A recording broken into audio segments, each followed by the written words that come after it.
Republican River Compact. And just a note, if you didn't hear that, we are recording the meeting for Prosperity State for later. So all the comments and so forth will be available on our website. I think so. That'll be good. So thanks for coming here to McCook. This is Nebraska's last year. As many of you know, we rotate every 2 years, and I think we toss the ball to Colorado at the end of our meeting. So we appreciate everyone being here and the ability to get together, at least some of us, and those that can join us online, that you're here with us too. We have Kevin online for a moment. He was just making a move. It made me think of Max Headroom for a moment, but he's a little smoother there now. So Kevin's joining us remotely from Colorado. So we'll start with some just housekeeping items. If anybody needs to use any restrooms around the corner, here at the McCook Community College was gracious enough to allow us to use their space. So I think we're a feat. So thanks to them for having us here today. And we'll start with some introductions. And I'll ask Earl Lewis from Kansas to begin with his crew. And we'll do the best we can, as you know, with people online. If we do forget somebody, we'll leave a little bit of gap after Earl's done and holler in if we miss somebody. Earl. Yeah, thank you, Mr. Chairman. Thank you again, Nebraska, for hosting the meeting and setting everything up. Appreciate everybody being here.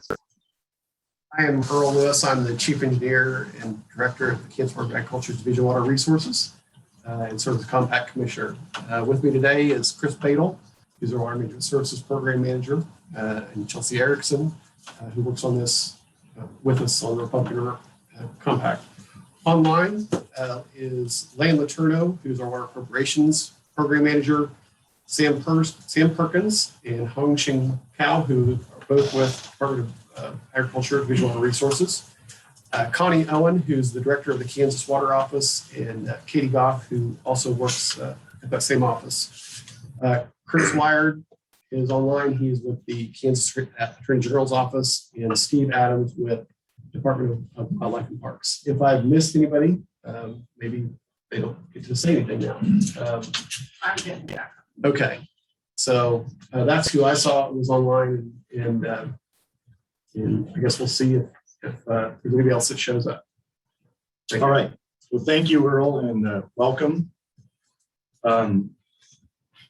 Kevin, is Kevin going to do this? Yes. Yeah. Letting us know. Okay, Tom? We can hear you fine. Thank you. Okay. Well, thank you all very much. Thank you for letting me remotely, and I'll say more about that in a few minutes during my report. But I'm Kevin Ryan, State Engineer and Director of Division of Water Resources for Colorado. And in the room today, you have Mike Sullivan, Deputy Director of the Division of Water Resources and Deputy State Engineer, Ivan Franco, member of the Engineering Committee also. And I believe we have from the Attorney General's Office in the group there, Dan Stoyer, our attorney.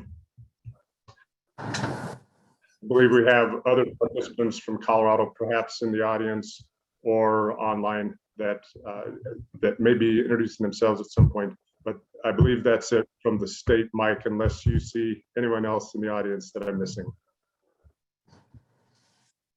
Okay. Thank you for that, Mr. Chair. Thank you. Thank you, Kevin. Glad that you could attend remotely, as we've all lived this last year, and we found that it's works out pretty well for most instances. But I would say these hybrid meetings are a little bit harder to run when you have people here and people there. I'll recall our meeting last year was just across the street. Many of you wouldn't know that because we did it fully remote, and while we had an accessibility for the public, it was just Justin Levine from the AG's office, myself, and at that time, Interim Director Bradley. So we were very lonely in a big space. So glad to have folks here with us today. and happy that we can still conduct these meetings in this kind of hybrid format. With that, let me just introduce myself and my team. I'm Tom Riley, the Director of the Nebraska Department of Natural Resources. I've been around the compact for about 20 years, supporting consultants for role back in November of last year. So happy to be here and happy to have a more comfortable chair than the ones I used to have. With me at the front table today is Jessie Bradley, Assistant Director of the Department. Carrie Berger, she's our member of the EC Committee, and Assistant Attorney General Justin Levine. And our master behind the curtain and back of me is Sam Capps. And we have a whole crew supporting this meeting back in Lincoln and other areas, including another state. And I'll try and mention their names and hopefully don't miss anybody. And want to thank them for their efforts to put this together. It is a complex effort to try and juggle all these things. And then we all love technology until technology fails us. And let's cross our fingers that broadband access issues in the Cook aren't going to be an issue today. So the department also has some additional folks working online, as I said. Carol Cloudy, Elizabeth Essex, Beth Eccles, Hannah Mendez, Alexa Davis, Madeline Hoffer, Philip Hates, Ryan Kelly, Margot Carter, Justin Ahern, and Hugh Dow. So thanks to my team for helping put that together. If people will allow me, I'll just also introduce Nebraskans here that we have in our audience. And if I miss somebody, my apologies.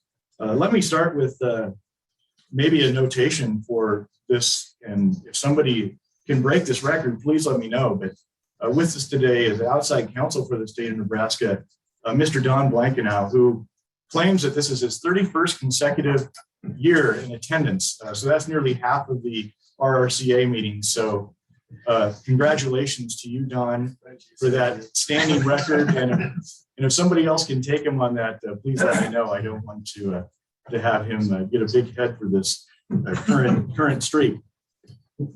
Also outside counsel here today is Tom Wilmoth. Brad Edgerton with the Frenchman Cambridge Irrigation District. And Brad, do you have any other folks here with you that you'd like to introduce? Director Dale Kramer. Dale, good to see you. Let me just back up a moment because I see a glaring oversight I've made on DNR staff. Sitting right in front of me, Shane Stanton manages our Cambridge office. And Shane's here with us today. So good to see you, Shane. It's been a while to see you in person. Other folks, we have a number of NRDs representing us, and I'll just start with them and ask them to identify anybody else they might have. Todd Seal with the Lower Republican Natural Resource District. Nick Simonson, Assistant Manager for Republican. Jasper Fanning with the Upper Republican. And we also have Nate Jenkins, my assistant manager here as well. Jack Russell, I know I said Jack. Jack Russell right there, Middle Republican. Alex Boyce, our engineer. Good to see you. And also John Thorburn, not to be forgotten as part of this meeting as well from the Tri-Basin. John, do you have anybody else here with you? No, I can handle all this. All right. Thank you for that. Also today with this, we are recording this. Linda Roman's our court reporter. So thanks for making the trip out to McCook for that as well. And I see also out in the audience, Chance Thayer from the Flatwater Group. I'm not going to be able to cover all the names back me for Nebraska beyond that. So, Don Felker. Yeah, you do. Is with Steve Friesen, Director of the Frenchman Valley. Very well. Hey, today. So anybody else I missed from Nebraska here in the audience? Mr. Chairman, I have Yes. oversight. Terry Nelson with the Alameda Irrigation District from North. It's also with Al with Kansas Boswick is online. And if I may, Kenny Helling from the Republican River Water Conservation District, Yuma County is also in the audience today. Very well. Well, thanks everybody for being here, and apologies to if we missed anybody, certainly online. With that, in introductions in check, we'll move to our next item on the agenda, which is the adoption of our agenda that we have in front of us. So I would entertain a motion unless there's a change you'd like to have. Mr. Chairman, I move adoption of the agenda as presented. Mr. Chair, I'd like to second that. We have a first and a second to adopt the agenda. So with that, I'd ask all in favor to say aye. Aye. Aye. So the agenda as presented is adopted for our meeting. Thank you for that. Our third item today is the status of the 2020 annual report and actions by the RRCA. With the motion that we would adopt the report. We had this discussion this morning with some of the EEC committee about some of these components and then the report itself. So any discussion that we want to cover on that annual report? And just to clarify, the report that we're entertaining right now is for 2020. This is the confusing part that we discussed at our meeting this morning, that we're here in 2021, but this is all the data and accounting reporting that would have been for the year 2020. So I'd entertain a motion to accept that report as presented. Mr. Mr. Chair, Chairman, go ahead, Commissioner. I'll go ahead and motion that we accept the report. I would second that motion. So we've had a first and a second to accept the 2020 annual report. So I'd ask for a vote. All those in favor, say aye. Aye. Aye. Aye. So that motion passes and the 2020 report is completed, and we'll, at the end of this meeting, sign that. Earl and I will do it here, and the Pony Express of Colorado will be transporting it back with Ivan riding shotgun, I take it, and get it to Kevin to circulate a final copy to everybody. So thank you for that. So that takes us to item number 4, which are traditional commissioners' reports about each state. And to lead off this year is Earl Lewis with Kansas. Thank you, Mr. Chairman. I'll cover a few topics and obviously be happy to answer any questions that folks may have. I think as we traditionally start off, we look at the climate, and certainly as the year started, we were in drought, and the forecast was for expanded drought. I think we had an unseasonably wet May and early June, leading to fairly good conditions for most of the state. That has changed over the last month or so as things have dried out. We've had a lot warmer temperatures. The middle portion of the state now is in abnormally dry or moderate drought conditions, with actually the worst drought showing up on the drought monitor in the upper Republican in northwest Kansas. So I think, like many folks in this part of the world right now, we're hoping to get a few final rains before the harvest kicks in, and then maybe some recovery rains this fall. But overall, I think a pretty good year compared to what we thought it was going to be at the beginning of the year. In the upper Republican, we continue to have water conservation activities and irrigation technology being put in place using the funds that were acquired under the settlement with Colorado. All those funds are being used in the South Republican, which is, of course, the area that was, we believe, impacted by past overuse of Colorado. This year, there was $209,000 of that money was dedicated to irrigation technology, primarily for things like center pivot, or pivot control packages, nozzle packages, or soil moisture probes. We had 70 different applications. So basically, I think about that 70 different center pivots or fields that had some level of technology put on them this year as part of that program. In addition, we had, by legislative action, $500,000. That $2 million was transferred to the local conservation district, Cheyenne County Conservation District in Northwest Kansas. They're using that money to, along with other funds, to they applied for and were approved for an RCPP, primarily to remove vegetation, graophytes along the creek, as well as work on some of the watering and rangeland. They're going to use that $500,000 to, again, with some other funds, and implement an RCPP of about $2.7 million total. They haven't started implementing that. They're still getting all the rules set in place, but hopefully we'll be implementing here in the near future. In the lower Republican, again, Pete Isle is on, and as I think we've reported in the past, has been very diligent about trying to convert a lot of laterals to buried canal or buried pipe. And this year, focused on trying to get a control structure in place for the Portland Canal. And then we'll be working over the next year, or certainly over the winter, to try and implement a number of control structures on the Portland Canal to more of the automated system that a number of the districts in Nebraska have been using.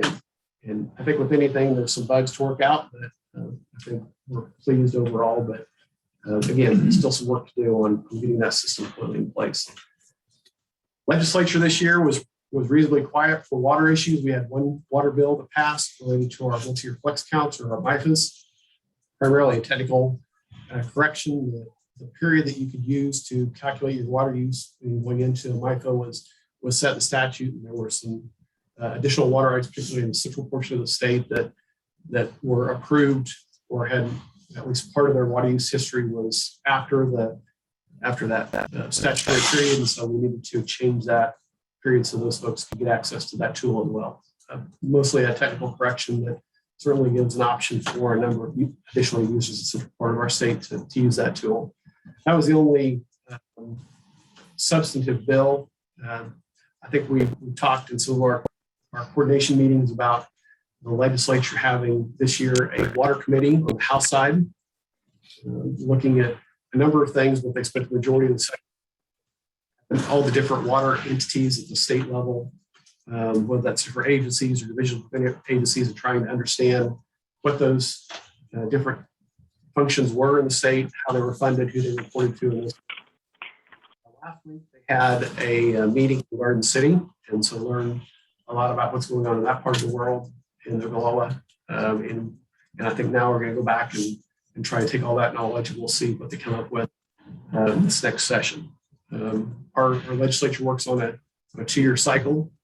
There'll be the same committees, the same folks on those committees from last year to this year. And so hopefully they've been educated enough to make wise decisions, which I know we all are concerned about whenever the legislature gets together. We have talked in the past about water conservation areas, LEMAs. We were able to approve an additional local enhancement management area in Wichita County and West Central Kansas this year. That was finally approved in February and is active for a 5-year period starting with this growing season. And so we'll go through 2025. Roughly about a 15% cut on the water use in Wichita County. Again, that joins the Sheridan County and Northwest Kansas and Northwest Kansas GMD LEMAs. So we have 3 of those in place now. The rest of the West Central Kansas, or groundwater management for 1, where Wichita County is at, is talking about having more of a district-wide LEMA, maybe starting in 2023. That would be essentially another 4 counties. They've got some outreach meetings going on this fall, and started those discussions as well. We continue to have a few water conservation areas put in place. We've got about 86,000 acres in our water conservation area. Right now, it's about 12,000 acre feet of reduction on average each year versus what their historic use was. Typically, those are in areas where the local groundwater management district hasn't gotten to the point of creating a LEMA yet, but there are some places where even within a LEMA, folks want to have some different flexibilities than we're created with the LEMA. Litigation. In January of this year, the Audubon, Kansas sued the Division of Resources, Department of Ag, and then also U.S. Fish and Wildlife and Department of Interior over the River National Wildlife Refuge water right impairment. That is going to be an ongoing and probably a long-term litigation. And again, I think we've talked about that in the past, but a 22,000 acre primarily wetland refuge at the bottom end of a sub-basin in south central Kansas, in which we have roughly 1,500 mostly junior water rights, mostly irrigation water rights above that are in some fashion lowering the stream flow coming into that surface water wetland. We are still in the very early stages, have asked to be dismissed from the lawsuit because it's been filed in federal court. Our primary argument being that our role is under state law and state water rights, and therefore, that if you have issues with federal government, then you can take that up with federal government. We should be out of that. We're waiting for the court to act on that. And we hope that that's going to happen soon, but we'll see. More to report on that later, I'm sure. The issue still remains whether it remains with litigation or some other solution. Water quality is a growing concern in Kansas. We may have talked about on the upper arc. Over the years, we've had certainly sulfates and uranium come in, and that's been, an issue that has been growing as we continue to concentrate that in Southwest Kansas as we use the water and keep what's left over on our field and our aquifer.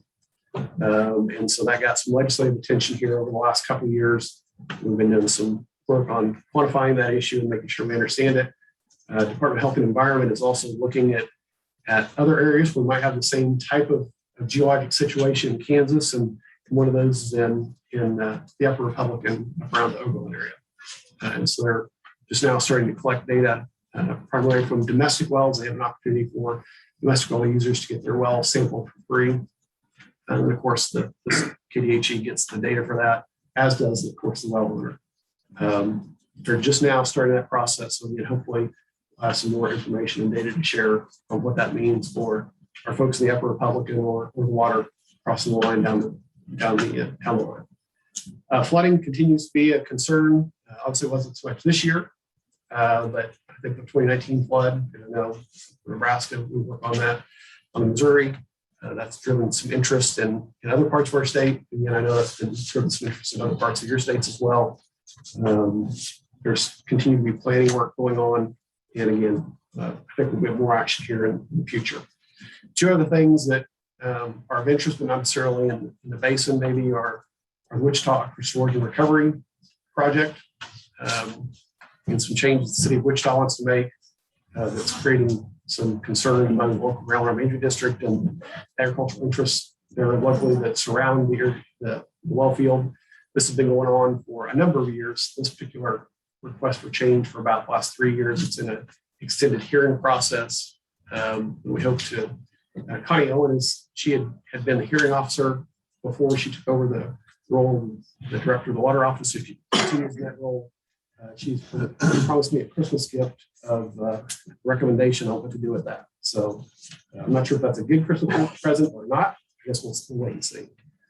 And then finally, the city of Hayes and Russell looking to transfer water from Edwards County, about 70 miles south of Hayes, up to that area. Again, this is a long-term process that has been in district court for a while now. And we're waiting for a judge's decision on whether or not the first step of that process was done correctly by DWR. So then we move on to the second, more public phase of gathering input on whether or not moving that water from where it is to where they want to use it is in the public interest. Again, that could be, that's another one that we could have a decision by the district court at any point, and then that would kick us off onto another 8 to 20 month process of public input and discussion.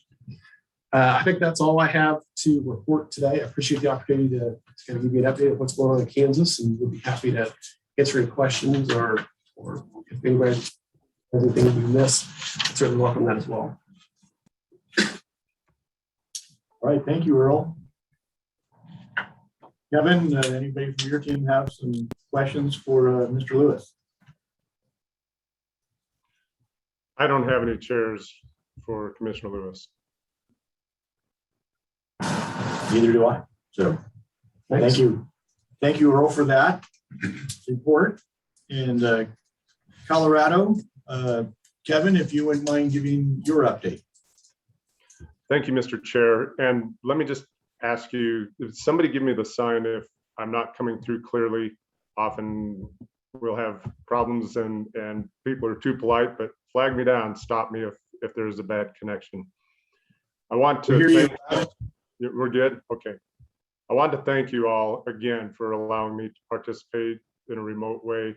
I'm actually in Steamboat Springs, Colorado right now, which may sound nice, but I don't really have a chance to do any recreation in this beautiful part of our state. Instead, I'm here for some legislative committee hearings. And I see, is there a question? Am I okay? And just one moment, Kevin. We're having a little bit of trouble on our. I had a connection problem with my earpiece. Everything appears to have been recorded, but all of a sudden I wasn't hearing my playback, so I was concerned. But it's fine. Very well. Kevin, I think we're good. Our effort to record was not working there for a moment, but we're all good. So we got everything that you said. So please continue.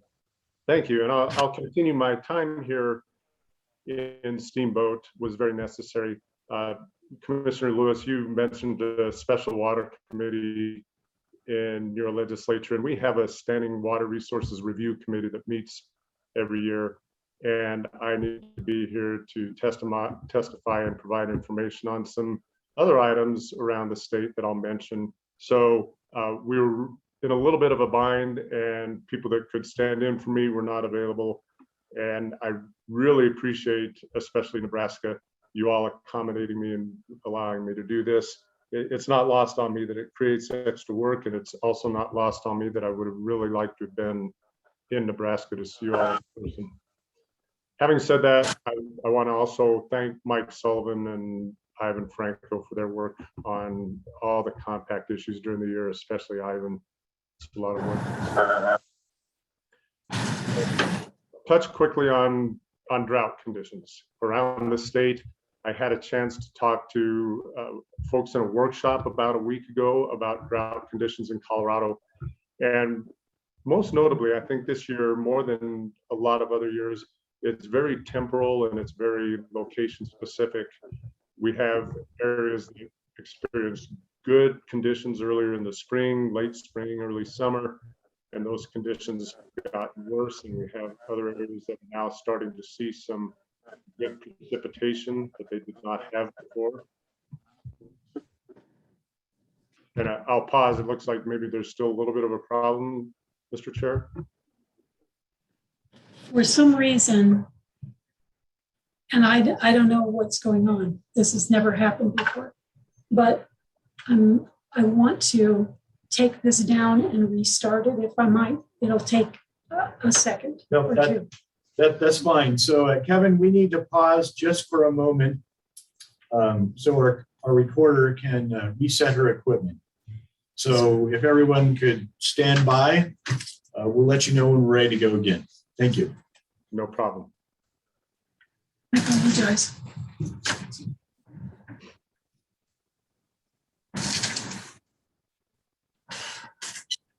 I'm going to check first and see if I am recording, because I think I'm recording. I'm just not being able to hear the replay. All right, we're going to play over here.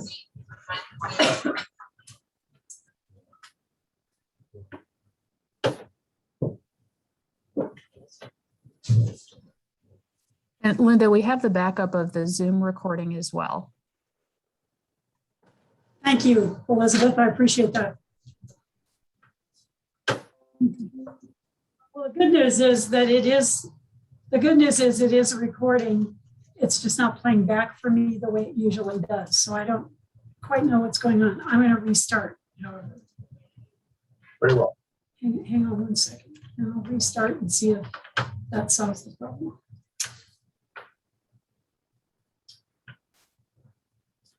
I think that's always the answer we get from any of our IT help, right? Have you restarted your computer? When really they just stand behind you and it'll start working.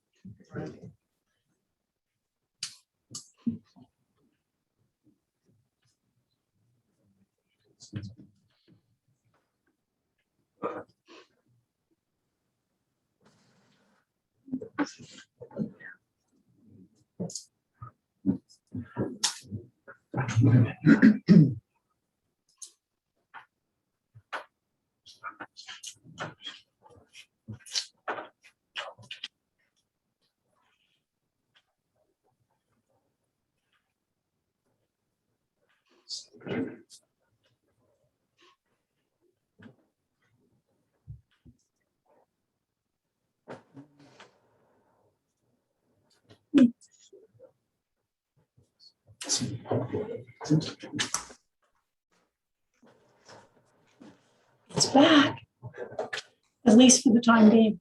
Okay, So I'm hearing that you play again. Okay. sounds like we are fully operational again. So I'm sorry for the delay there, Kevin.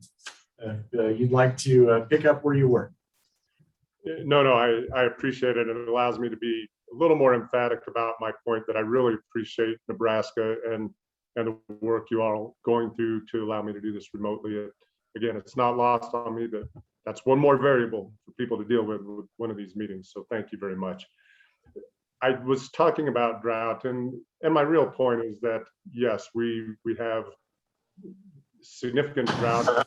I happen to be sitting in probably the worst area in the state right now, which we're not used to in the northwest corner of the state. But the other part of that, the other side of that coin, is forest fires and wildland fires. And we've had a few fires in Colorado this year, but they haven't really gotten out of control the way they did last year. And we've got a lot of the season to go. But so far, the fire situation has not been like it was last year, and that's all. Touching on our work environment during continued COVID considerations, at the Division of Water Resources, we have allowed people to come back to work in more numbers than they have. We were previously under a situation where if you could work from home, that was the direction given. And we've been doing our job well. We've been very effective and very efficient, but we do have people moving back into the office. And we hope that we'll continue that as the months progress. I want to give you an update of a few items of general importance in the state. First of all, the Colorado River. That's the other side of the hill from the Republican, of course, but it's of general interest to everyone in the Western United States and the United States, and certainly the 7 Colorado River compact states. And right now that there are a lot of talks going on related to lake levels in Lake Powell and Lake Mead, especially Lake Powell from our interest. We dropped down to a dangerously low level that impedes power production, which has all of its implications. And as a result of that, the drought response operations agreement has been implemented. And the Bureau of Reclamation has directed releases from 3 upper basin reservoirs, Flaming Gorge, the Aspinall Unit, and Navajo Reservoir. And those releases are using water that the Bureau has available and being used to prop up, so to speak, lake levels in Powell to help stave off any concerns about power production. That will be a 36,000 acre foot release from Blue Mesa, or from the Aspinall Unit, affecting lake levels at Blue Mesa Reservoir. I also want to mention the renegotiation of the 07 guidelines on the Colorado River Compact Administration and demand management. Those talks are going on. They're being conducted by our sister agency, the Colorado Water Conservation. Having said all that, Colorado, along with the other 3 upper basin states, Wyoming, Utah, and New Mexico, is in good compliance with the compact. And as I've presented data in the past, we stand to stay in compliance, at least for the next 5 years, just based on actual data. But that doesn't take away the urgency of what's going on with the drought and conditions at the lakes. And we always are having that conversation, and I'll be having that conversation with our committee this afternoon. I also want to mention that Mike Sullivan and I last week announced that we would start measurement rules and start stakeholder meetings on the west slope. Those folks in the Republican River Basin are very familiar with measurement rules and the importance of measuring groundwater diversions. And we need to bring that to the west slope, to the importance of having good data going forward on compacted issues. So that's something that Mike and I will be starting with, an important effort.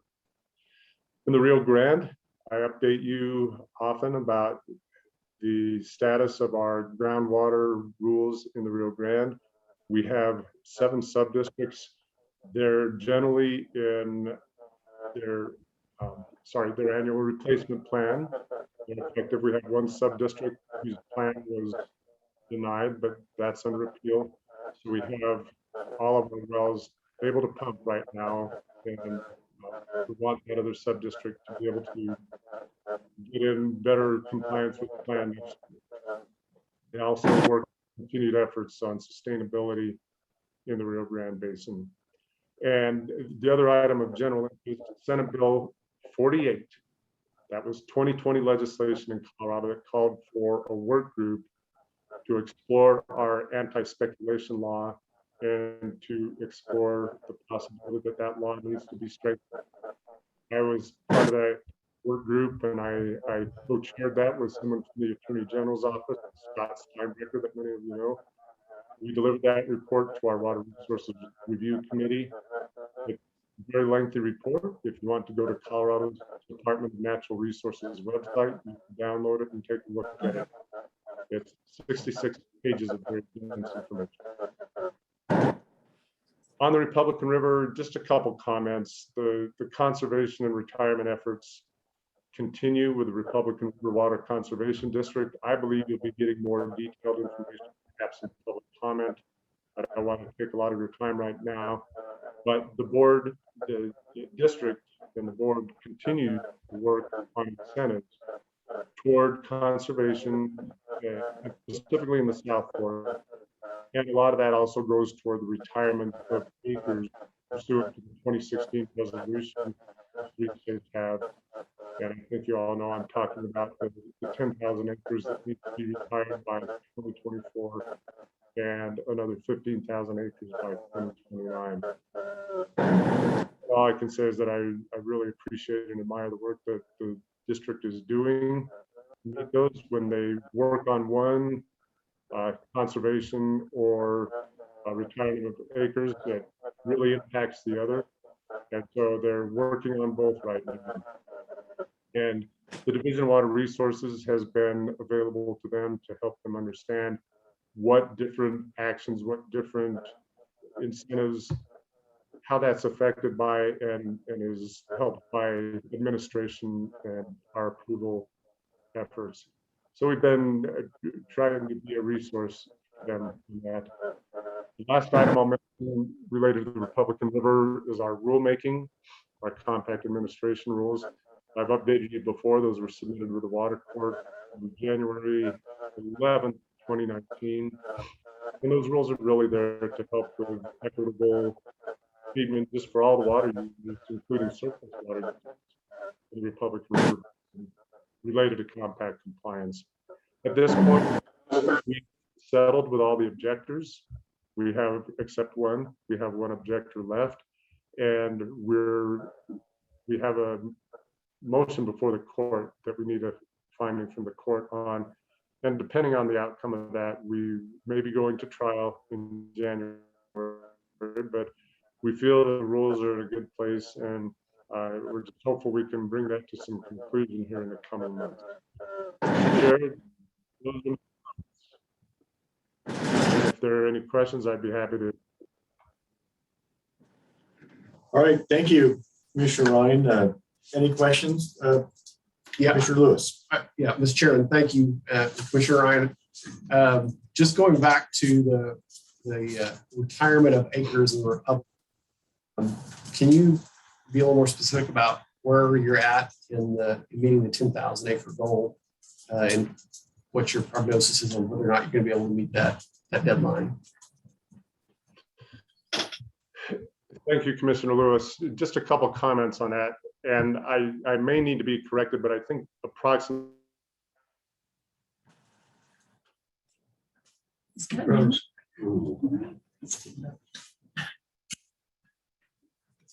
Kevin, I don't know if you're about the 3,000 acre mark right now, Colorado is.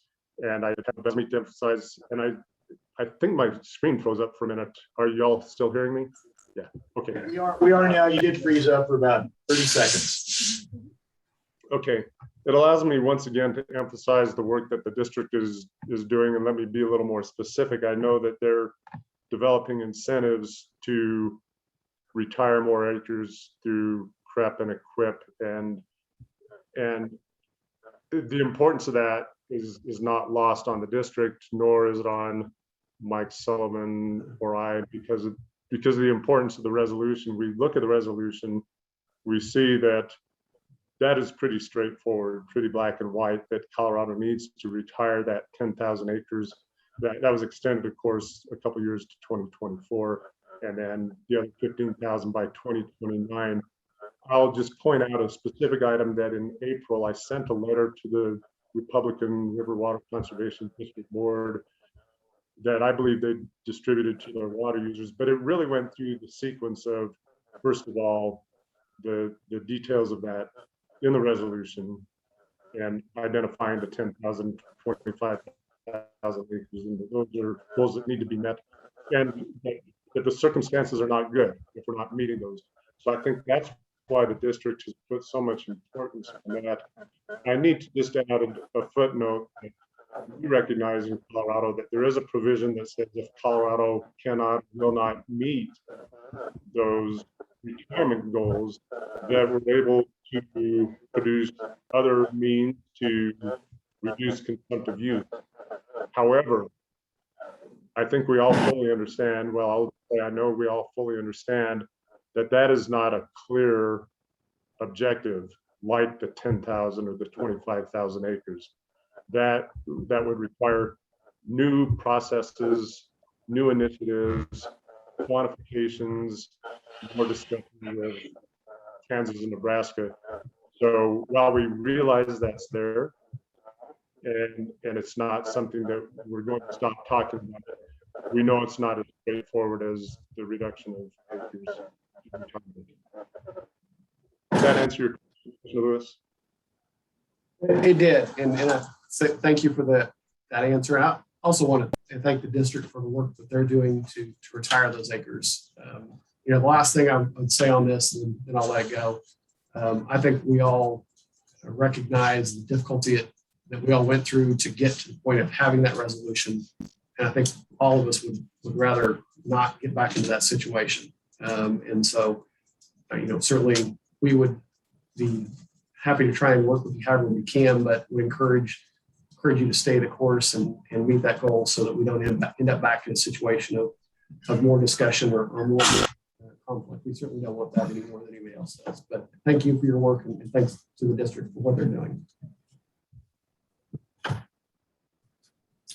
Okay, thank you. Thank you. I Kevin. appreciate the comment. I had a question, Commissioner Ryan, on this discussion of the management rules you noted in the Colorado Basin. How does it all work with some of the trans-basin deliveries that you make from the west to the east slope? And is that being affected by drought and some of the other issues with the Colorado compact itself?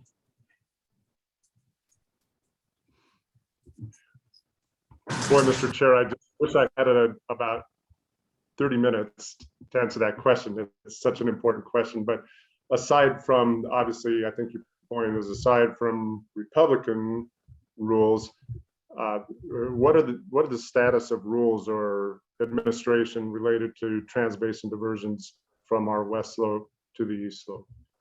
And I can say that, as I mentioned, the heightened urgency on the Colorado River, less related to compact compliance, but more related to lake levels right now.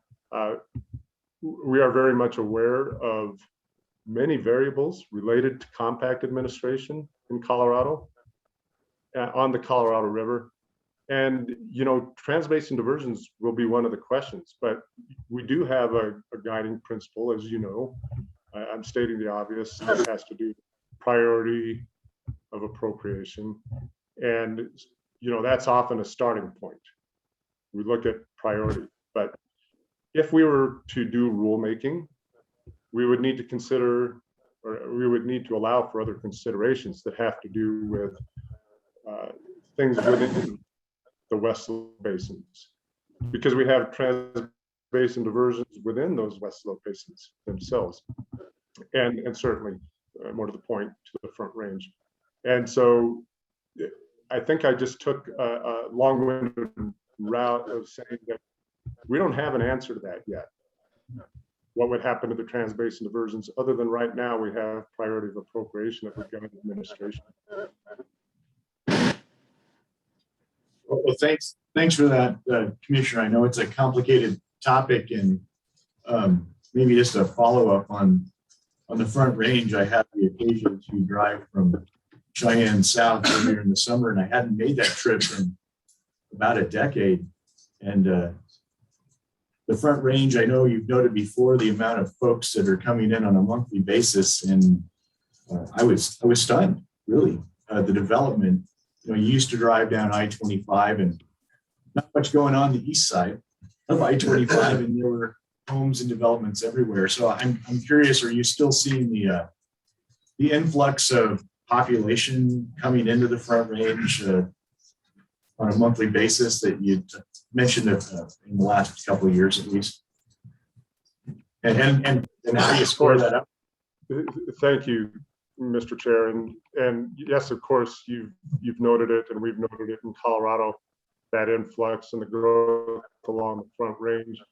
I will note that we just recently have seen 3 storage projects on the horizon. One is our Chimney Hollow firming project for Windy Gap on the west slope that will allow better storage of water. That is a trans-basin diversion, but it's an already approved, already decreed trans-basin diversion. We have Glade Reservoir that Northern Colorado Water Conservancy District has been pursuing for many years, and that's in progress. That's large storage just northwest of Fort Collins off of the Poudre River. And then our Gross Reservoir expansion by Denver Water. And I should not say our, like it's Division of Water Resources. Colorado's Denver Water's expansion of Gross Reservoir. So that's firming up some storage and to address that. But I will say that we're not seeing initiatives toward new trans-basin diversions to address the growth. And to a large degree along the South Platte, we see what we see a lot is converting ag water to municipal water through changes of water rights, and that helps supply a lot of this growth too. Yeah, well, thanks for that. I know when you see the drought maps and think about how you serve all these populations on a municipal basis, it's not a good place to have your thoughts go. It's going to be hard for all of us looking forward. Anything more for Colorado? Nothing for me. Nothing. All right. Well, thank you, Commissioner Ryan, for that report. And that'll take us to Nebraska's report. And I might just start out with Nebraska DNR and our location. Some of you may know that we don't have a home right now beyond COVID, working remotely. We're working with some of the other agencies and trying to accommodate some movement and consolidation of departments across the state.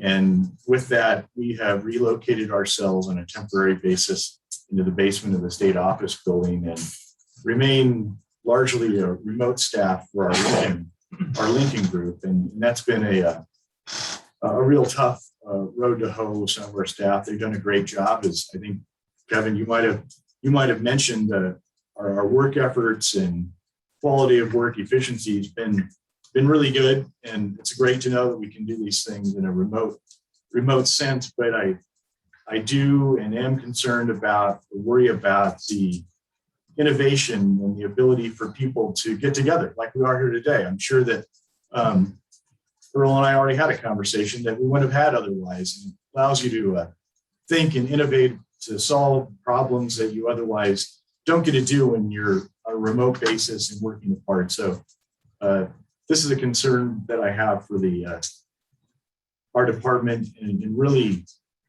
for science and engineering wide across the country and the world for that matter, that we're missing out on these opportunities to get together and work in these spaces in between to solve problems. So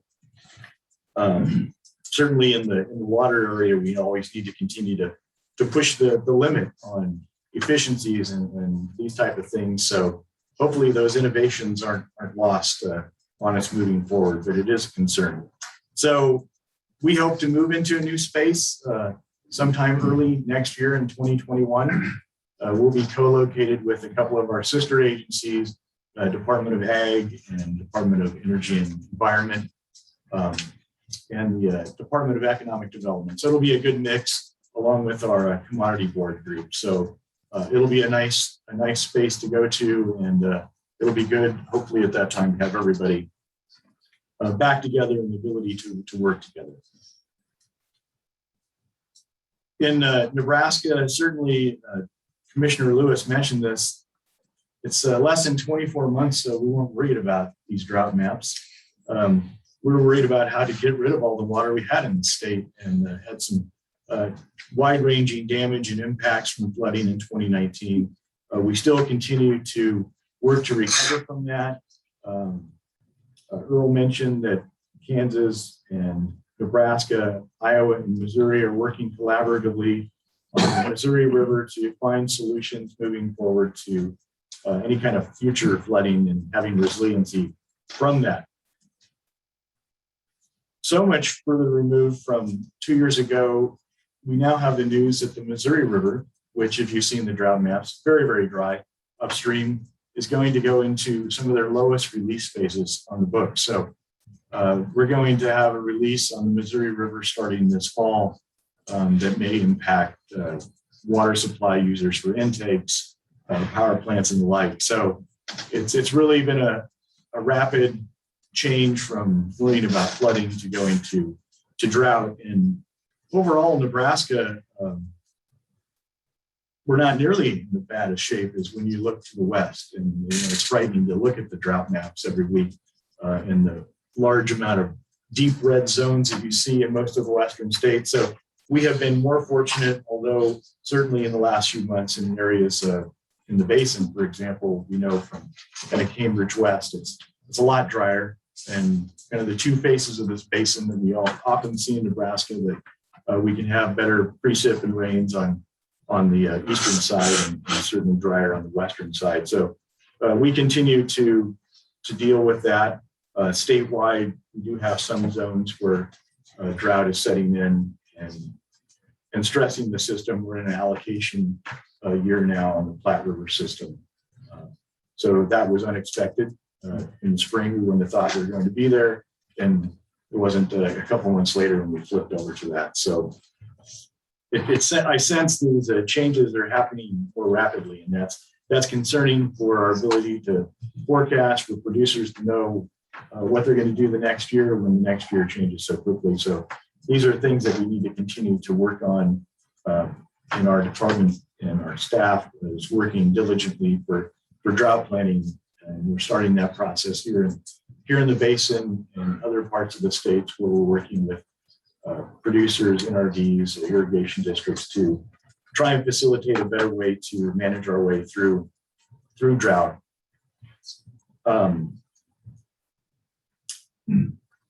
In general, on the basin conditions for last year at least, we started, at least in the Republican basin, a little bit drier than other places across the state. So that's never a good place to be. So it was, especially in the upper basin. And I see Nate Jenkins in the audience. I think he's looked at some data recently that shows that this year might be some of the driest and lowest precipitation rates that might have been on record for some time in the upper portion of the basin. So we must hope for a break from those conditions to go into next year. The good thing is we had a great water supply in 2020 and really had some good carryover from that coming from 2019 on water supply. So that was good in 2020. And we've been able to move forward in 2021 reasonably well. Although these last 3 or 4 weeks, the temperatures and such, and if anybody drove in yesterday when it was 102 degrees, you felt like you were in one of these new fancy air cookers. It's not very comfortable, but it looks like we might get a break from that going forward here. In the next week or so, Just a note on water administration in the basin last year. We didn't have a lot of necessary need for that. Again, this relates to the carryover from 2019 that we had. Fortunate for that and going into 2020. I'd note Shane Stanton, our field office leader in Cambridge, has been working to install and put in some new equipment across the basin, and we're doing that really across the state to have better and replace some of the existing gauging equipment and so forth that we have. So that's a process the department's continuing to invest in.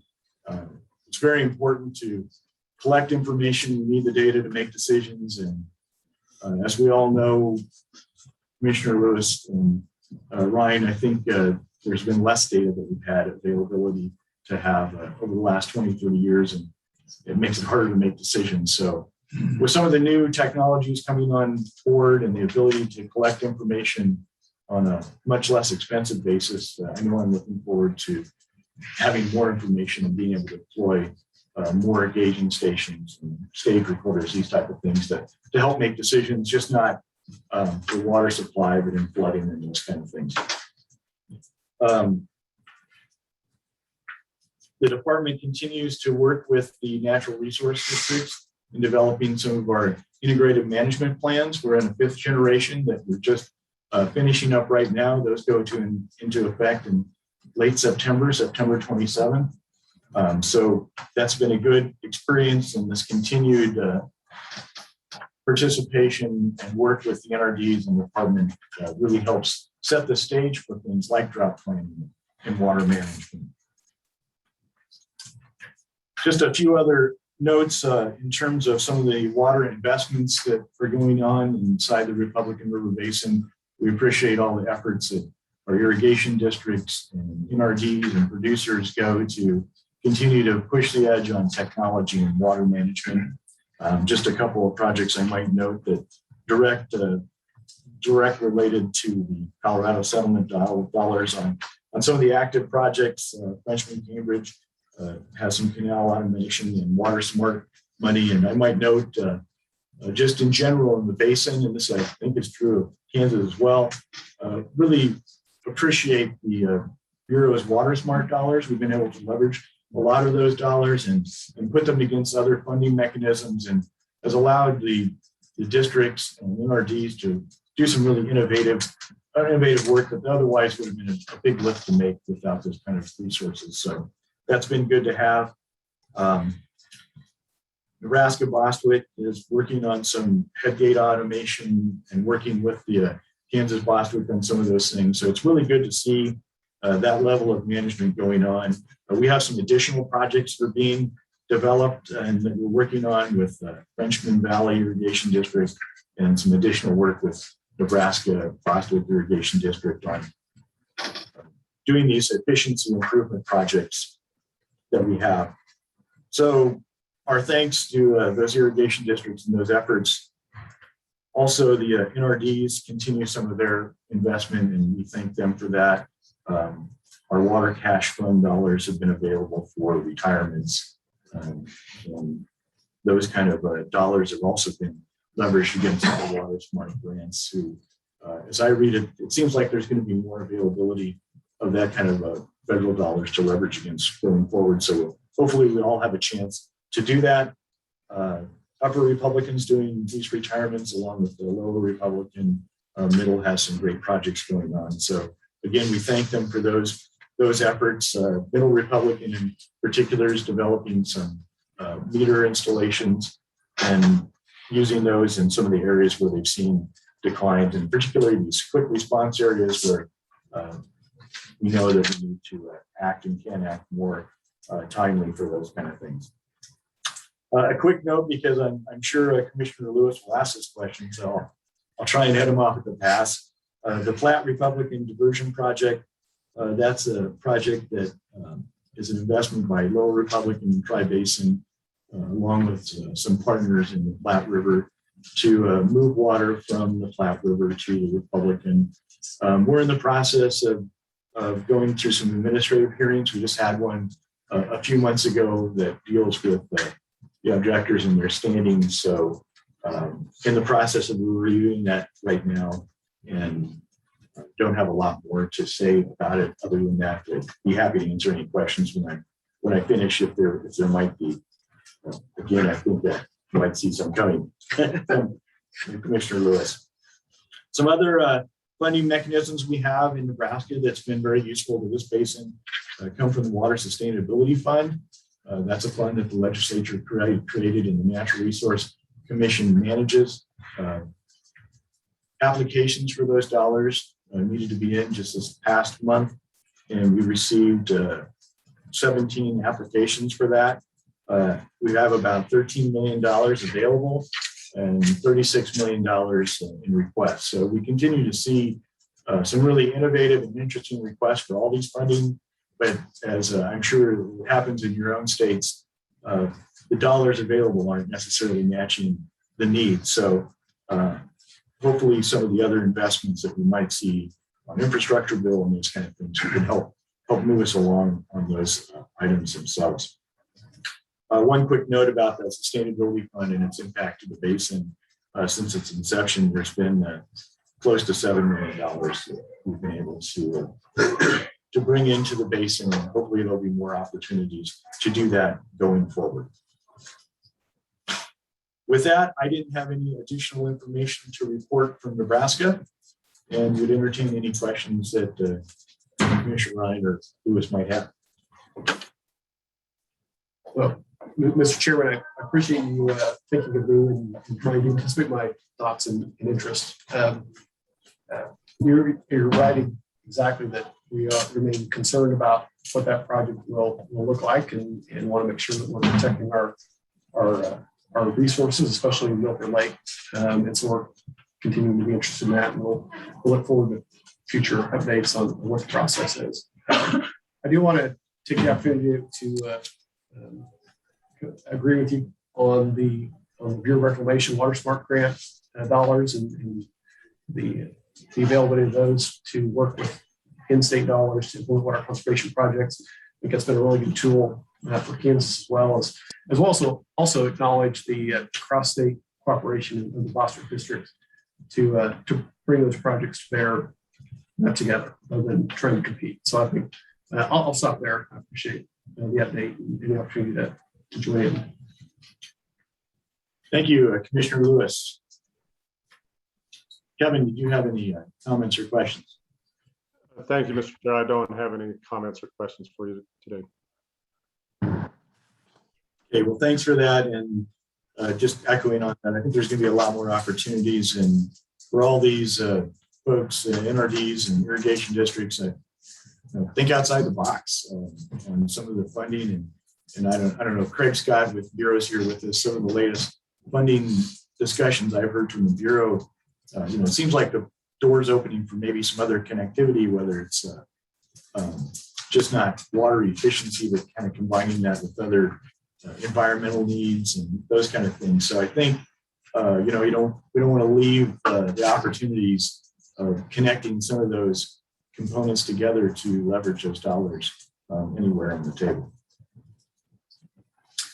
All right, well, thank you. That concludes our item number 4, the reports from the states by the commissioners. That takes us to our next item on the agenda, which are federal reports. And my apologies, Craig Scott, I left you hanging there. I didn't introduce you, but Craig Scott is here with the Bureau of Reclamation. We're glad that he came down the 2 blocks or so to visit us in person and be with us today. And I would ask, and this would be true if we make public comments later, if you could do so from the lectern. There's a little mic up there, and it'll be better to hear. So with that, Craig and the Bureau of Reclamation report. Well, good morning, and thank you, commissioners, for inviting us over to provide our report. And just real quick before I dive into my report, again, I'm Craig Scott, the reporter there. I work with Reclamation's Nebraska, Kansas area office here in McCook. We also have joined us today a few folks from our office and as well. Aaron Thompson, our area manager, is joining us online this morning, as well as Miles Morgan. one of our engineering operators there in the water operations group. And then in addition, we also, I believe we have our regional director, Mr. Brent Estlin, on as well, joining us. And I know you guys may remember him when he worked with the Nebraska Kansas area office in Grand Island many years ago, but we do welcome him back to reclamation in our region. So with that, I will just dive into our report. We did provide a report like we have in the last several years, just a written report for the record. But I'd just like to highlight a few items in that report. And I won't go into a lot of details. I think we've already heard the drought topics and water short and limited rains and those sort of things. But I will highlight a few highlights to there, just in more relation to our reservoir itself. But, as far as 2020, all of our projects areas in the Republican Basin received below normal precip for the year. And that precip averaged 56% at Swanson Lake in the upper part of the basin to 95% of average at Harry Strunk Lake. The total precip at Swanson for 2020 was 11.38 inches, which is the lowest we've experienced since 2002 drought period. As far as inflows, they vary. Some were below average, some were above average, but we did experience all-time low inflows above or into Enders Reservoir. The annual inflow in Enders in 2020 was approximately 3,700 acre feet, which was the lowest annual inflow since the reservoir was completed. Moving on down to Harnett County then, as Chairman Riley had mentioned, we did have significant carryover supplies in Harnett County from 2019. Storage in the reservoir was in the flood pool beginning of the year and remained in the flood pool till the early part of July when irrigation demands picked up and lowered that reservoir elevation into the conservation pool. Irrigation supplies in 2020 started at nearly 140,000 acre feet in the beginning of the irrigation season. So as a result of that, water short administration was not in effect for 2020. Also included in the report is data for 2021, and that data can be found on table 2, and that runs through July of this year. Again, we've experienced some pretty significant drought areas within the basin that does vary from the upper part of the basin to the lower part of the basin, with the exception of the drainage basin around and near Harnett County Lake. They've received, and just recently received, some significant rainfalls, but throughout the year, they've got some timely rains down there, and they're the one exception where we have seen some above average precipitation occur. Irrigation supplies for 2021 from Harnett County again exceeded the trigger level of 119,000 acre feet. So this was the third consecutive year in which water short year administration was not required. And then just looking ahead, it's always an interest of what is the next year going to look like as far as water short. I think things look favorable, especially after the recent storm events that occurred over the weekend, that things look pretty favorable to not be water short in 22, but we will start providing those monthly updates again in October. So. And then lastly, I'd just like to mention, make a couple of comments regarding the Bostwick Memorandum of Agreement. And as you recall, I reported on this the last several years that this MOA is the document that identifies the procedures for sharing those water supplies from Harnett County. And it was a 3-year agreement that was developed and signed in 2018. So 2021 is the last year of that agreement, but I just wanted to let everybody know that we expect to initiate discussions with both irrigation districts here later this fall to either extend the current agreement or develop a more permanent agreement. So I think that agreement has been successful, at least over the last 2 years. I think not only are the irrigation districts and reclamation, I think we're comfortable with all those accounting changes. And so we'll look forward to working with the districts and developing another agreement in the future. So with that, I think that concludes my report. If you have any questions, Pretty depths. Any questions for Craig? All right, thank you. All right, thank you, Craig, for that report. And it made me think of something I did fail to mention when you talked about water short year, that 2020 was the first year that Nebraska didn't have a compact haul year since we originated that whole process. So that was good in addition to being in compliance for that year. We'll see where we get this. And obviously we're in a compact haul year this year. So we'll see how that happens next year.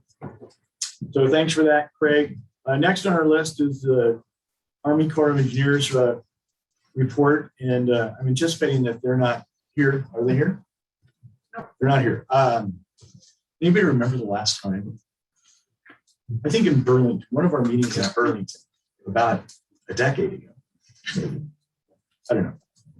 So maybe we can take them off the list. So nothing from the, that leaves us with the surveys report. And I think we have somebody that's going to do that on a virtual basis. And I'm gonna mute our room, so we'll unmute again because it keeps jumping to noise in the room. Okay. while they're talking. So we're going to mute ours so nobody will hear my mumbling during this report. Here. Okay, am I coming through okay? Let's see.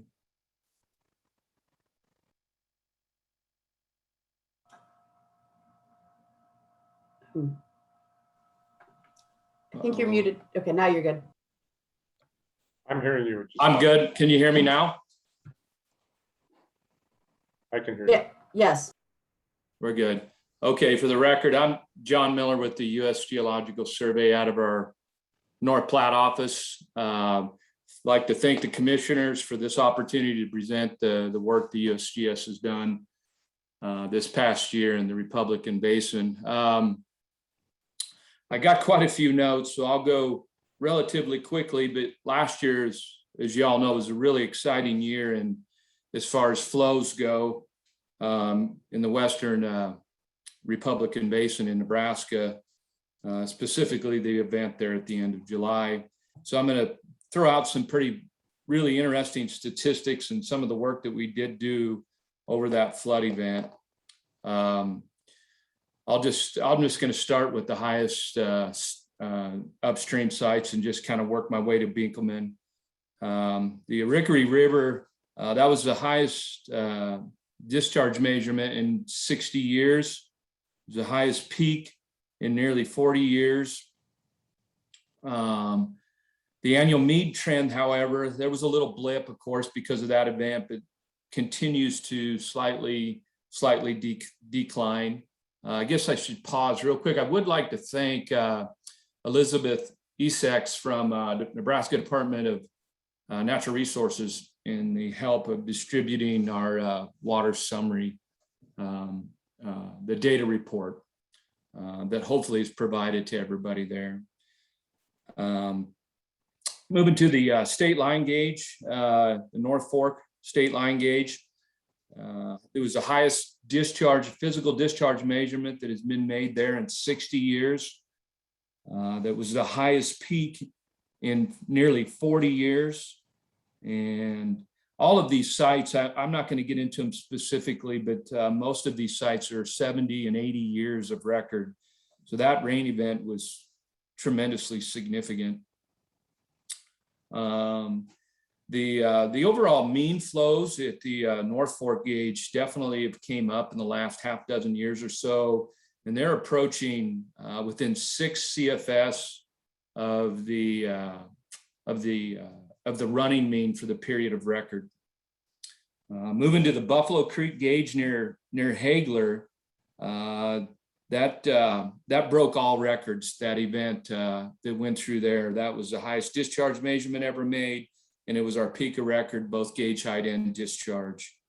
And that was that little basin. Some of you are probably familiar with that gauge or that little basin, but that event was generated 440 CFS there at that gauge. Moving to Rock Creek at Parks, We made the second and third highest discharge measurements ever made in 80 years of record at that site. And that was the second highest peak recorded. And that site has settled in at about about half of the long-term average is where it is at. And then that event at our South Fork gauge was the 17th highest peak. And that was the 5th highest physical discharge measurement that has ever been made at that site. And then the Republican River at Binkelman site, that was the 14th highest peak ever recorded and the 13th highest discharge measurement ever made. Going to go quick here through the rest of the sites. The sites at Frenchman at Culbertson and Driftwood near McCook, both down just a little bit from previous year mean. Beaver and Red Willow are very similar to the previous year's flows. In fact, they come in within 1 CFS of 2019 annual means. Interesting trend at Sapa Creek near Stanford. The last 6 years, that annual mean is gradually been creeping up every year, and I suspect 2020 is going to continue in that trend. And then at Guide Rock, really, as it's been mentioned, there's just been some tremendous rainfalls in the lower Republican within Nebraska that has generated some pretty significant flows, both into Harlan County and below. Guide Rock,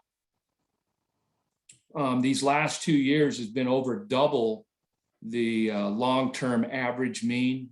Pretty significant there. And then just one last note on that, that was kind of fascinating to people that are really into water like myself, is that that event out there in western Nebraska generated nearly 9,000 cubic feet between the South Fork gauge and the North Fork gauge there at Binkelman. And there was this tremendous attenuation that had happened with that event, with only 1,500 of it roughly making it to the Swanson Reservoir. So a lot of water got absorbed in that event. It's just one of those things that kind of fascinates me. And that type of loss is significant when the flood event is relatively localized as it goes downstream. Anyway, I will wrap up my comments there and entertain any questions if there is any.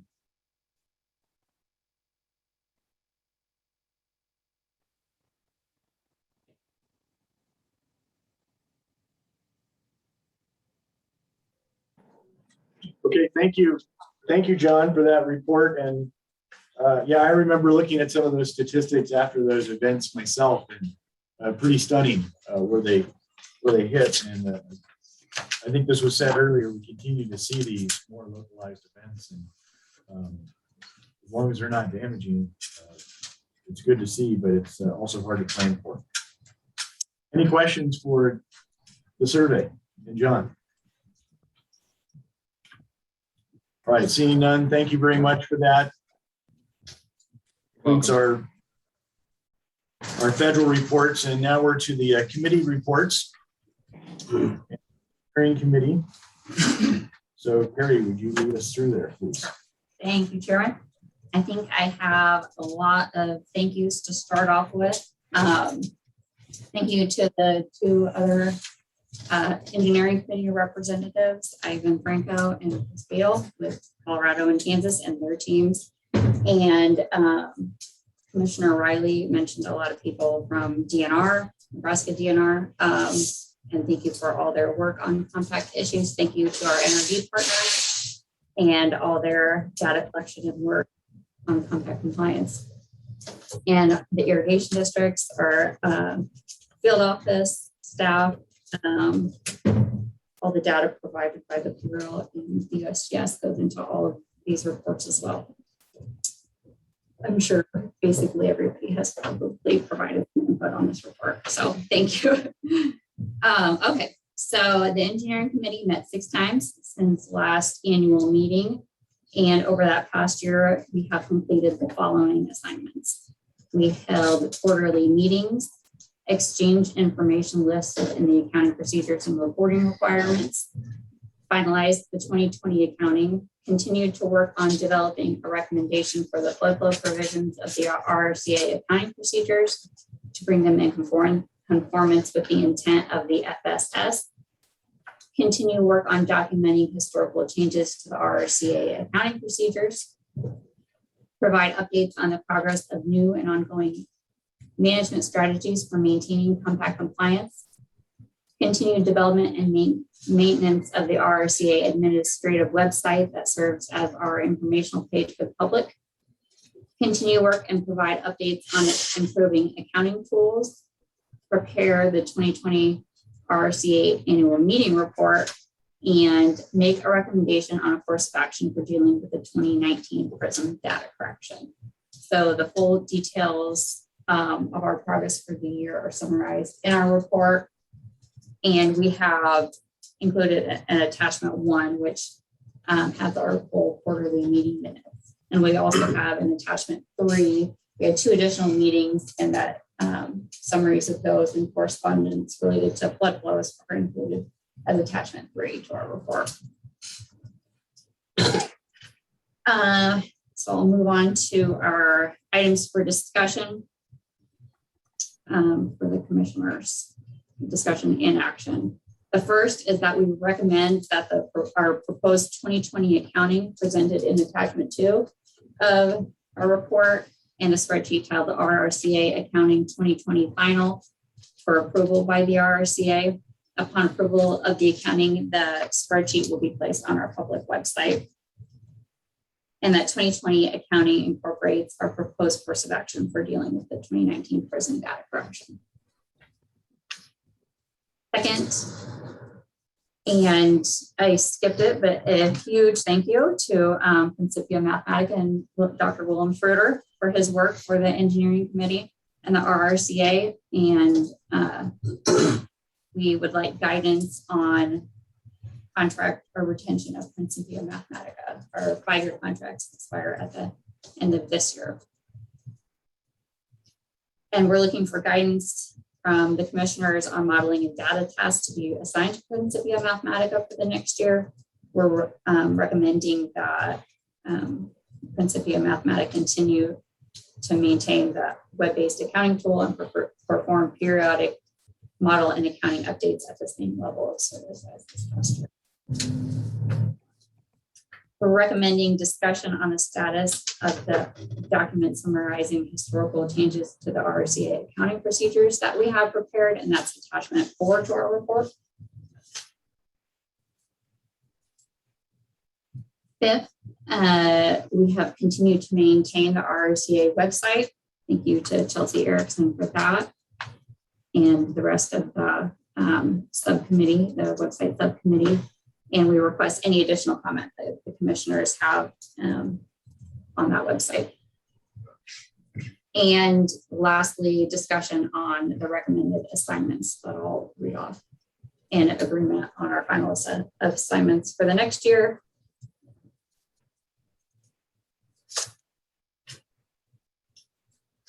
That is the end of this. Okay. Is the agenda for me to go through our assignments, or you wait on that? Yeah, I'll go through the assignments. That's okay. Yep, and then we can take action on everything. Okay, so our recommended engineering committee assignments for the next year are, and I'll paraphrase them, they're in their entirety in our report. 1, meet quarterly to review a task assigned to the committee. 2, exchange the information listed in the accounting procedures and reporting requirements by the dates, deadlines listed. 3, finalize the 2021 accounting and recommend it for approval by the RRCA. 4, maintain and publish updates to the accounting procedures tracking document. 5, provide updates on the progress of new and ongoing management strategies for maintaining compact compliance. 6, continue development and maintenance of the website. 7, continue work and provide future updates on improving accounting tools. 8, prepare the 2021 annual meeting report for approval by the 2022 annual meeting. And 9, retain a contract with Principia Mathematica for the period and scope outlined by the commissioners. Thank you, Mr. Chairman. That concludes the engineering committee report. Right, well, thank you for that. And I think I can probably speak for the other commissioners, really thank the engineering committee. This is where the hard work gets done to put all these things together and all your efforts, and especially in our remote setting last year to be able to find ways to continue to put those together and meet all of our timely needs. So that's the yeoman's work is done right there. So really appreciate that. We have a few items then to take up with this report. And it outlines, and we had this discussion this morning, commissioners, most of the processes. So I would entertain that perhaps we could take up and approve the whole report and all those items in one motion, or we could take them up individually. I think the one we have to do individually is probably to talk about the Principia Mathematica contract. But everything else, I'll leave that up to you and see how you might want to set a motion up to do that. But my recommendation is we could just sweep it in there. Thoughts? I would be supportive of that, Mr. Chairman, if Commissioner Ryan would be. Yes, I would support that. Sure. So, Mr. Chair, if I might, since if I'm understanding this correctly, the contract with Principia Mathematica, you're going to write and say, is part of the recommendations, perhaps we should take action on that first, and then a broader motion second. And so if you agree with that or anything that, I would make a motion that we direct the engineering committee to contract with Principia Mathematica under similar terms and conditions and task as was approved during the previous period.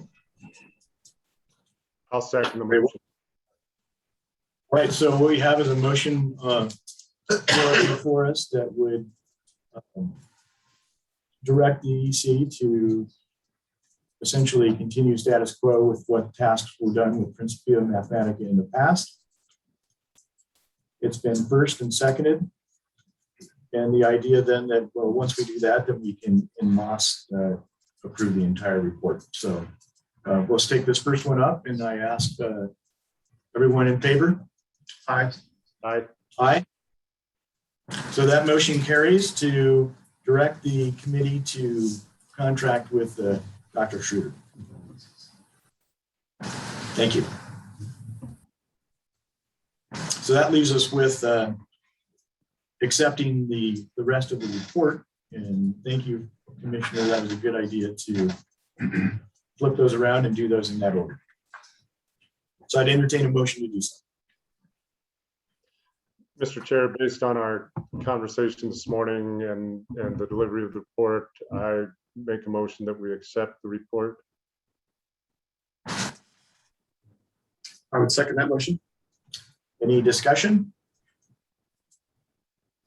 Right, seeing none, the vote? Aye. Aye. Aye. So motion carries to accept the EC. And that takes us to our next item. Thank you for that. And that's our new business assignments that we would ask the piece to take up. Did I miss something? Did we approve the accounting? That's coming up. Okay. In item 7. Is that right, Carrie? Well, I think you just did 7A. You did 7. Sorry. So yes, we still have to approve the accounting procedures, and as Ms. Berger laid out, that'll be the spreadsheet and so forth. So I'd entertain a motion for that. Mr. Chairman, I'd move that we approve the 2020 accounting as presented. I'll second the motion. All right, a motion to accept the 2020 accounting. There've been a first and a second. So let's take the vote. Aye. Aye. Aye. Thank you. Should have probably had some discussion. All right, I'm trying to lever the hunger piece right here. It's noon to move through. So thanks for that again. Thank you, Engineering Committee, for everything you did. Sounds like we have a great plan to move into this year and forward. So we move on to item number 8, other business. Commissioners, anything that you'd like to introduce on that topic? I don't have anything at this time, Mr. Chairman. Nothing from Colorado, Mr. Chair. Nothing from Nebraska either. So thank you for that.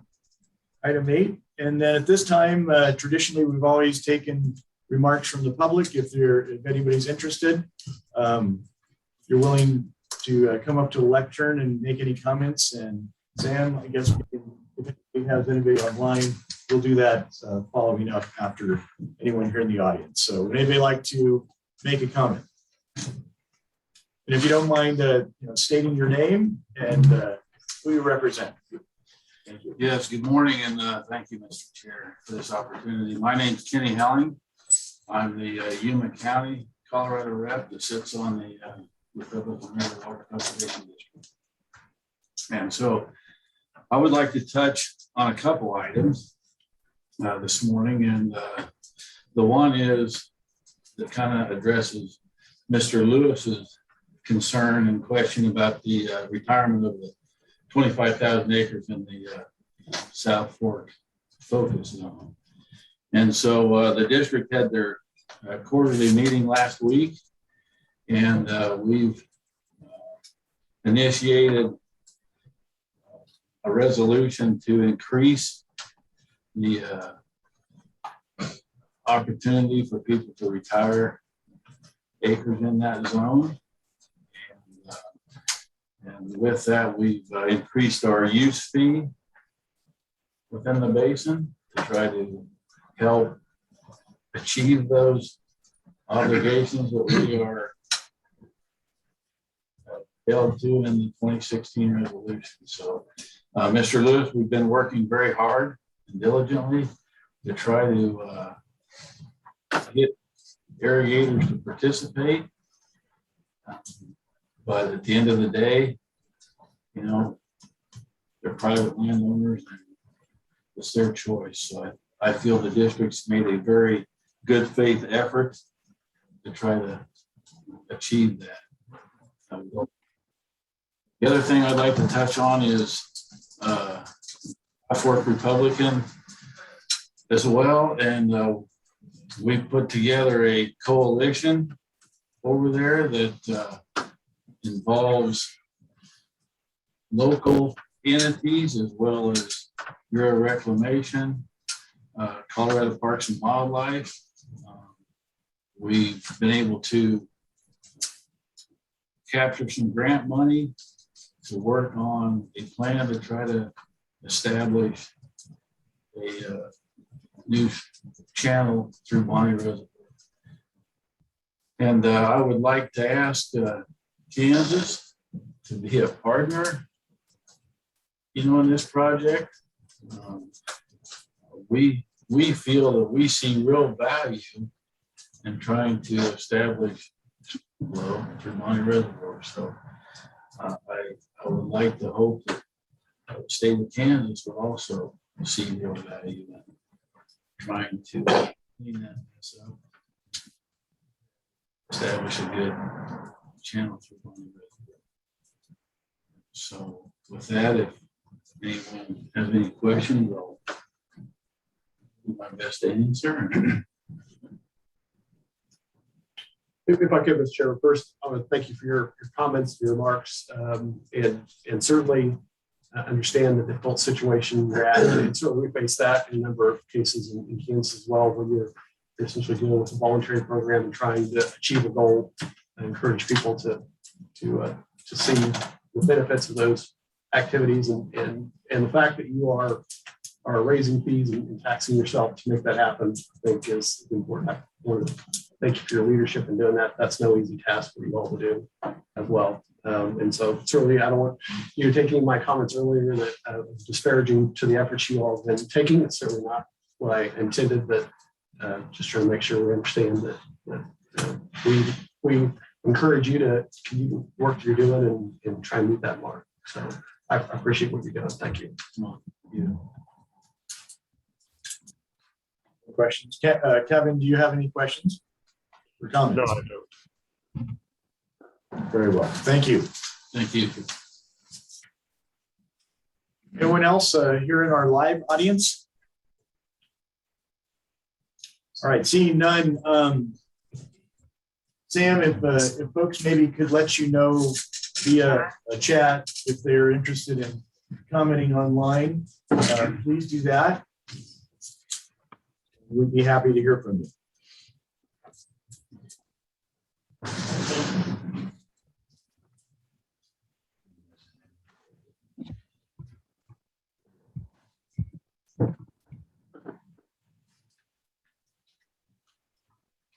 Deb, if you want to go ahead, you're unmuted.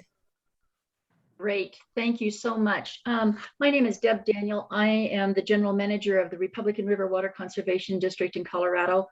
I appreciate the ability to be able to participate virtually with you today. I wasn't able to make the trip with my board member, Kenny Hilling, but I appreciate the ability to be able to virtually participate.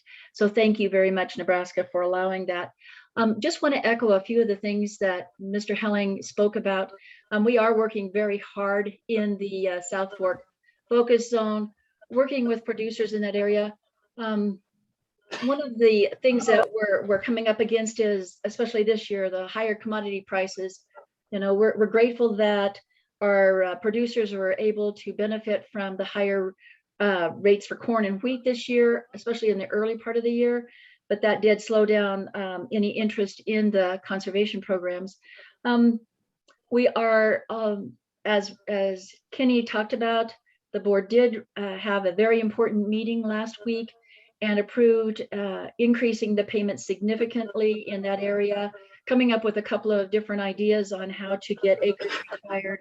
Everyone recognizes the fact that we have got to do everything we can. And I am very happy to report that in the last 2 to 3 weeks, I have had a significant increase in the interest of these programs. So we're working very hard. We're going to be having public meetings throughout the basin this fall and early next year, talking to producers and explaining the situation that we're in and the need to retire permanent irrigated acres in the South Fork focus zone. So just wanted to mention that to you. And I also wanted to let you know that the board has also been very busy purchasing surface water rights. Currently, the Republican River District owns all of the Hale Ditch water rights. That is downstream of Bonnie Reservoir. Those waters will remain in the stream now that the Republican River District has possession of all of the Hale Ditch water rights. So we continue to try as many things as we can to slow down the depletions in Colorado. And as Mr. Helling pointed out, the South Fork Republican Restoration Coalition was awarded a $310,000 grant from NRCS. We have applied for the BOR Water Smart grant, and we will be reapplying this next spring. So we're hopeful that we'll be approved for a grant and to assist us with the funding, because it's a major undertaking. And if Kansas would like to partner in with us, we could certainly appreciate all of the support we could receive. So I don't want to take up too much of your time, just wanted to kind of echo some of the things that Mr. Helling had said. Does anyone have any questions for me at this time? If not, thank you very much for this opportunity. Any questions for Deb? No question, just again, appreciation for the work that you're doing, and certainly be happy to talk offline about what's going on in your region and how that fits within the broader Colorado efforts and responsibilities. Thank you. Thank you. Thank you, Deb. that you saw, Sam? I don't think so, but Elizabeth and Carol are managing that at this point. Anyone else online that would like to make a comment? Carol, Elizabeth, do you guys see anybody else? No. Very well. Thank you. Thank you for that. Our next item on the agenda are future meeting arrangements. And as I noted earlier, the torch is being handed to our friends to the West. Colorado now will take over on some of those arrangements for the next RRCA meeting. I guess there's a question of, do we want to do anything in between there?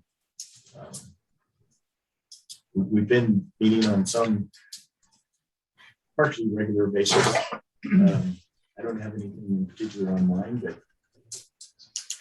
Yeah, I don't think it's. Mr. Chair, to interrupt, I didn't hear your last question, Mr. Chair. What was that? well, I'm wondering beyond the administration here for our annual meeting, if there's do we have any other meetings that were upcoming in between? I don't think so. So I'm trying to remember in the past if we even looked at specific dates for the next annual meeting, and we're trying to do that later on in the year. Yeah, I think it's a little too soon to do that, but unless you had a particular date in mind. No, generally third week of August. It seems to work well with everybody expected. And to the extent we're allowed to, our plan is to hold the meeting in the basin. So we'll finalize, we'll figure out where we're going to hold it, what town. Traditionally held it in Burlington, but we'll look and see what venues are available. I have to get a little closer to it. Very well.